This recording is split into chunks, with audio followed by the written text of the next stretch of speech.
We provide you the platform to turn your dreams into reality.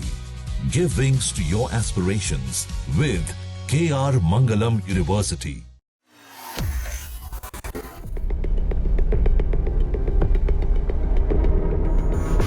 जब जंग थमती नहीं है तो कूटनीति तेज हो जाती है और इस वक्त ईरान कुछ ऐसा ही करता नजर आ रहा है।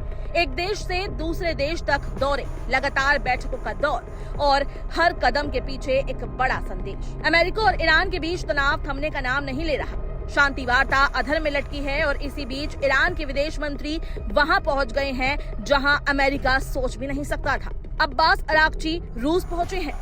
सेंट पीटर्सबर्ग में उनकी मौजूदगी को सिर्फ एक सामान्य दौरा नहीं माना जा रहा, बल्कि इसे वैश्विक राजनीति में एक अहम चाल के तौर पर देखा जा रहा है।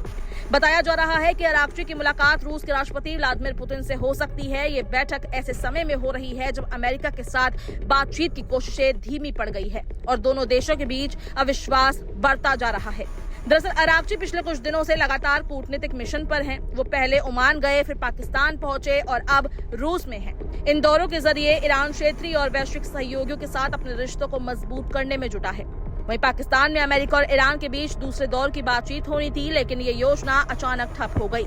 अमेरिकी राष्ट्रपति डोनाल्ड ट्रंप ने अपने प्रतिनिधियों स्टीव विटकॉफ और जारेड कुशनर का इस्लामाबाद दौरा रद्द कर दिया। ट्रंप ने साफ शब्दों में कहा कि अब अमेरिकी प्रतिनिधि इतनी लंबी यात्रा नहीं करेंगे। उनका कहना है कि अगर ईरान बातचीत करना चाहता है तो उसे खुद पहल करनी होगी, या तो फोन पर बात करे या फिर अपने प्रतिनिधियों को वॉशिंगटन भेजे। इस बयान के बाद बातचीत की संभावनाएं और कमजोर पड़ती दिख रही है। इसी बीच एक अहम जानकारी सामने आई। अमेरिकी मीडिया रिपोर्ट्स के मुताबिक ईरान ने एक नया प्रस्ताव भेजा है। इस प्रस्ताव में कहा गया है कि फिलहाल परमाणु मुद्दों को अलग रखा जाए और सबसे पहले हॉर्मुज जलडमरू मध्य को खोलकर जंग खत्म करने पर ध्यान दिया जाए। हालांकि ईरान की सरकारी एजेंसी ने इस खबर का सीधे तौर पर खंडन नहीं किया, जिससे ये संकेत मिलता है कि बातचीत के विकल्प अभी पूरी तरह बंद नहीं हुए हैं।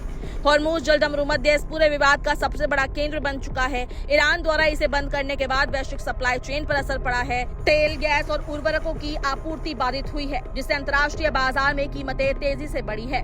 अमेरिका ने भी जवाबी कदम उठाते हुए इस क्षेत्र में नाकेबंदी कर दी। ईरानी बंदरगाहों तक जहाजों की आवाजाही को रोकने की कोशिश की जा रही है। इससे तनाव और बढ़ गया है। इस पूरी स्थिति का राजनीतिक असर भी साफ दिख रहा है। अमेरिका में बढ़ती महंगाई और ऊर्जा संकट ने ट्रंप पर दबाव बढ़ा दिया है। नवंबर में होने वाले मध्यावधि चुनावों से पहले ये मुद्दा उनके लिए चुनौती बन सकता है। सर्वे बताते हैं कि अमेरिकी जनता इस जंग को लेकर बहुत ज्यादा उत्साहित नहीं है। ऐसे माहौल में अराक्ची का रूस दौरा और भी अहम हो जाता है। रूस लंबे समय से ईरान का रणनीतिक सहयोगी रहा है और अंतर्राष्ट्रीय मंचों पर उसका समर्थन करता रहा है।